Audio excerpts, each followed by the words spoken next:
Dear students of class 8, as we were discussing chapter number 16, civics, today we are going to continue the same chapter and we are going to finish it.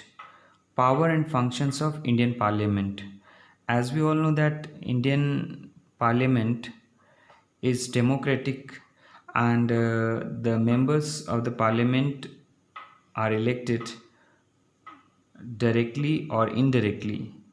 Directly means the adults vote for the members and the members elected goes to the parliament, and the Rajya Sabha members are elected indirectly. So students, we will talk about powers and functions of Indian Parliament. Legislative functions regarding the law making and the amendments. Amendment means the law gets changed or gets improved, or lawmaking means some new laws for the country is formed in the parliament. Lawmaking is a primary function of the parliament.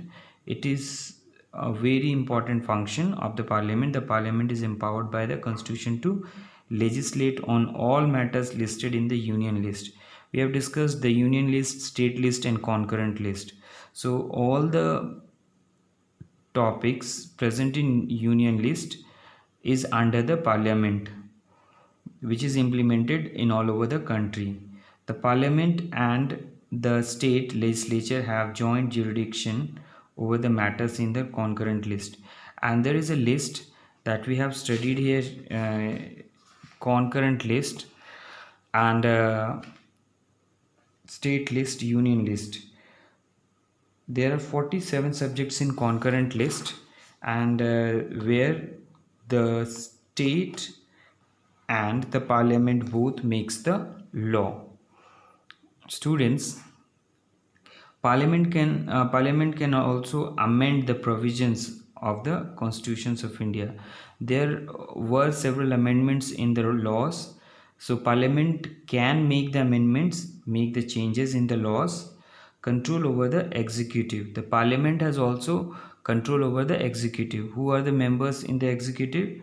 The cabinet ministers. As we have studied here, the cabinet ministers and vice president, president, all are in the executive. So parliament has the control over the executive. The parliament keeps a watch over the activities of the executive of the council of or the council of ministers. The parliament has an eye on the activities what the executive does in the country. In the parliament form, the government, the executive is accountable to the Lok Sabha for all acts and policies. Means they are trustworthy. They have to win the trust if they are going to make any policies. The Lok Sabha can remove the executive from power by a vote of no confidence. So if suppose there is a budget in the Lok Sabha, and if the voting is done and the majority does not vote the budget, then it means that the government is not in the uh, power or in the majority. In this situation, the government has to resign, or the next government will be voted. It may reject a bill or a budget proposal of the cabinet. Means a cabinet has brought something like budget or any bill. If it is not voted with majority, if the members of the parliament does not vote for this budget and for the bill, then the budget or the bill may be rejected. The parliament can discuss government policies. It can also discuss the government policies which is being followed, and question the ministers on the working of the ministries, and the member of the parliament may also ask the question to a particular minister regarding the ministries. In this way, it keeps a check on the working of the government, means the government does not become a dictator. They always answer the question of the member of parliament when they are asked. Financial functions. Parliamentary control over finance is an important check to prevent the executive from assuming arbitrary powers.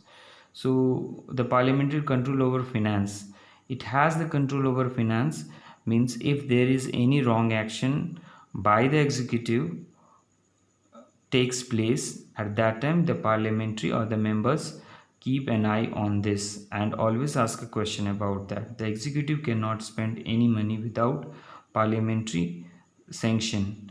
When the money is sanctioned, or when the parliament permits or gives the permission, then the money can be utilized. Otherwise the money cannot be utilized or cannot be spent without parliamentary sanctions. The annual budget prepared by the cabinet is submitted to the parliament for approval. So when the budget is prepared, then it is brought in the parliament for the approval.